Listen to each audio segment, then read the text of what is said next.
Hey guys, welcome back. This is the second video in a 5-part series on teaching your child how to express their emotions. I've got a freebie with the 5 steps linked down below for you if you need it. In the last video, we talked about things in the environment, such as your behavior that may be actually teaching your child to engage in the behavior that they're engaging in when they're having difficulty expressing their emotions. Precursor behaviors are just behaviors that your child can engage in right before the meltdown begins. It's going to look different for every child.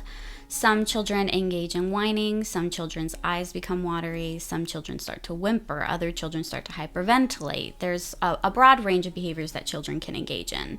I have a current client who will form his hand into a fist and slam it against the surface, and that's kind of the beginning of the tantrum.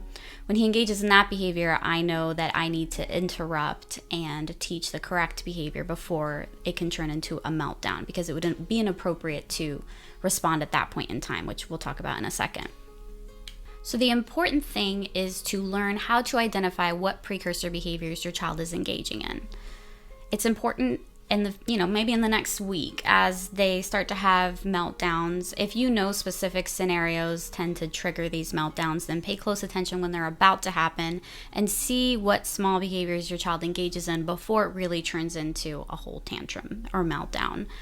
It's important that you understand what the precursor behaviors are for your child before you can learn to intervene, interrupt the behavior, and then teach the correct behavior, because if you don't know at what point to step in, you may inadvertently reinforce the wrong behavior. And what that means is if you step in at the wrong time and the tantrum's already gotten into full swing, it's going to have adverse effects and is actually going to teach the opposite of what you're trying to do. I'll explain about it in a second. Research shows that it's best to teach an appropriate behavior before the inappropriate behavior can even occur. You're not even giving the child a chance to engage in that behavior.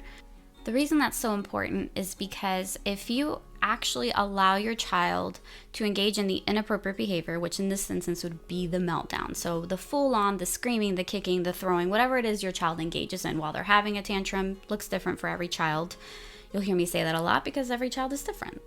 So if you allow your child to engage in the incorrect or inappropriate behavior before you intervene, what you're kind of teaching your child is that it's okay if they engage in the bad behavior before you intervene and teach the right behavior, because they're still going to get attention from you for the bad behavior. You're swooping in afterwards. Keep in mind that your child loves your attention. That's one of the most important tools in your toolbox as a parent.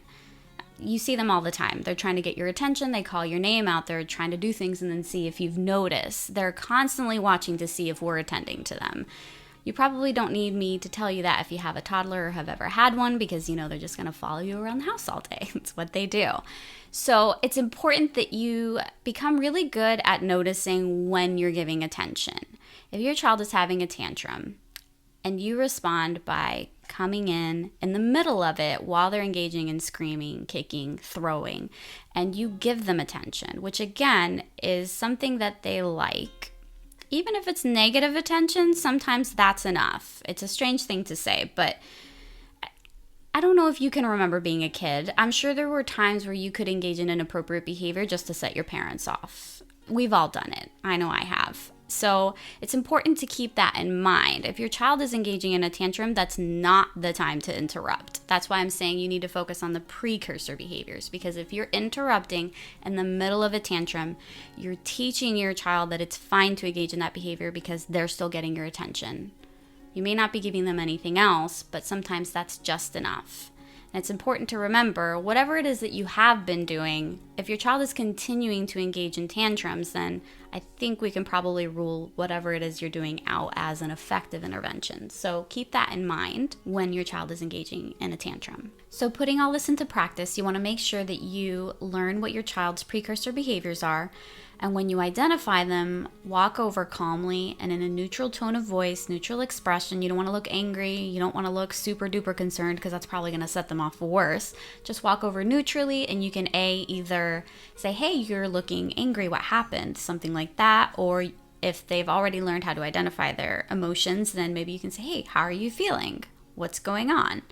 And after you've identified those emotions, then you can begin to teach the appropriate behavior to engage in when they feel that way in the future. I'll be covering that in the next video of this series because it can get a little complicated. Don't forget to subscribe and like below if you haven't already, and I'll see you guys then. Bye.